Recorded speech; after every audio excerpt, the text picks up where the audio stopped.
आरोपी अल्तमश शेख, निसार शेख, संतोष बाला साहेब जाधव, राहुल भागाजी गायकवाड़, उद्धव शिवाजी पटारे को 6 सितंबर को जालना शहर में ड्रग्स के साथ पाया गया था, जिसके बाद बाजार पुलिस स्टेशन जालना में मामला दर्ज किया गया था।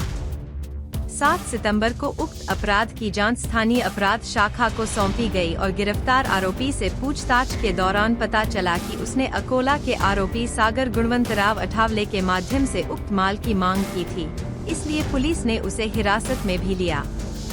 आरोपी सागर अठावले से पूछताछ के दौरान उसने बताया कि उक्त माल उसने अमरावती के कपिल किशनलाल साहू से लिया था। पुलिस ने आरोपी कपिल साहू को भी गिरफ्तार कर लिया। उसके पास से 87,000 का माल जब्त कर लिया गया। आरोपी कपिल साहू से पूछताछ में उसने बताया कि उसने यह मामला मध्य प्रदेश के रहने वाले आरोपी कृष्णा युवराज पहाड़े से मांगा था, इसलिए पुलिस ने 15 सितंबर को आरोपी कृष्णा पहाड़े को मध्य प्रदेश से गिरफ्तार कर लिया। इस आरोपी कृष्णा पहाड़े से पूछताछ में इस मामले में दूसरे राज्यों के कुछ आरोपियों का पता चला है और पुलिस मुख्य सप्लायर तक पहुंचने की कोशिश कर रही है। जालना के पुलिस अधीक्षक अजय बंसल ने बताया कि आगे की जांच जारी है।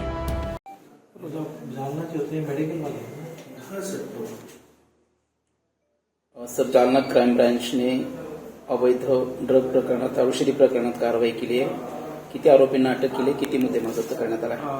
जालनामध्ये बरेच नागरिकांकडून अशी वारंवार तक्रार प्राप्त होत होती की बरेच नशे, त्यामध्ये मुख्यतः बटन गोली या प्रकारचा एक मेडिकल ड्रग्स आहे जो बराच इझिली भेटत आहे आणि इव्हन यंग मुलं, जुवेनाईल मुलं त्याचं सेवन करत नशेचं बळी पडत आहे। त्याच्यामध्ये आम्ही आमची पूर्ण टीमला ऍक्टिव्ह केला होता आणि 6 सप्टेंबर रोजी कारवाई करून जालना येथे 4 आरोपी त्याच्यामध्ये अटक केले होते आणि 2 मेडिकल स्टोर बेसिकली चालवणारे हे लोक होते, जो विदाउट प्रिस्क्रिप्शन ही प्रिस्क्रिप्शन ड्रग्स बऱ्याच इझिली पद्धतीमध्ये देत होते आणि त्याच्याकडून सोजोक्स, Y50, गेस्टॅप्रो, फायर 100, सुहागरा 100 अशा विविध कंपन्याचे 8,11,000 एवढे ड्रग्स त्याच्याकडून सीज करण्यात आले होते आणि 4 आरोपी अल्तमश शेख, निसार शेख, संतोष बाळासाहेब जाधव, राहुल गायकवाड, उद्धव पटारे असे अटक केले होते। तिथे न थांबता त्या तपासला आम्ही पुढे घेतला आणि त्याचे पूर्ण सप्लाय रूट काय आहे ते शोधण्याचा यशस्वी प्रयत्न झालेला आहे। त्यांना सप्लाय करणारा व्यक्ती अकोला मधला होता आणि त्यामधून अकोल्याचा राहणारा सागर गुणवंतराव आठवले याला 8 तारीखला अटक केला। त्याच्याकडून तपासमध्ये अशा निष्पन्न झालं की अमरावती मधून त्याला सप्लाय येत होती आणि अमरावतीचा आरोपी कपिल किशनलाल साहू याला पण आम्ही 2 दिवसानंतर 10 तारीखला पीसीआर मध्ये असताना अटक करण्यामध्ये सक्सेस भेटला होता आणि त्याच्याकडून अटक करताना असेच हे बँड ड्रग्स पण त्याच्याकडून सापडले। मेडले, विगोरा 50, विगोरा 100, विगोरा झेली असे करीब 87,000चा ड्रग्स त्याच्याकडून सापडले होते आणि त्याला अटक केल्यानंतर अजून पूछताछमध्ये ही सप्लाय रूट मध्य प्रदेश पर्यंत सापडलेला आहे आणि त्यामध्ये मध्य प्रदेशचा एक आरोपी कृष्णा युवराज पहाड़े राहणारा उमरिया जिल्हा मध्य प्रदेश याला 15 तारीखला गणपतीच्या 2 दिवस अगोदर अटक केलेला आहे पोलिसांनी।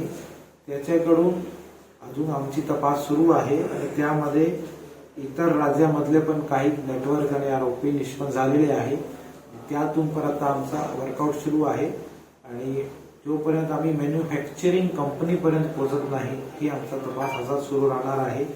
खरोखरी एक जो मोठी आपल्या यंगस्टर्सला एक त्याचा लाईफ खराब करणारा एक जो किमान फार कमी प्रॉफिटसाठी हे जो करत आहे अतिशय भयानक आहे आणि त्याच्यामध्ये यशस्वी कामगिरी आमची झालेली आहे आणि मीडियाच्या माध्यमातून सर्व हे जो व्यवसायामध्ये आहे त्यांना आवाहन पण करतो की आपण लीगल बिझनेस करा, अशा इलिगल गोष्टीचं बळी पडू नको।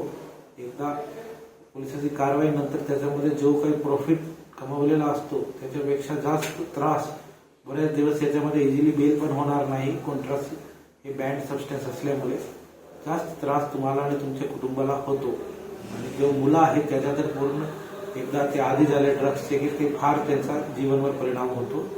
तर हे चांगली कामगिरीबद्दल मी पूर्ण एलसीबीची टीमचा, PI Pankaj Jadhav, API Ubale, PSI Wagh आणि पूर्ण आमच्या कर्मचाऱ्यांचा शुभेच्छा देतो. थँक्यू.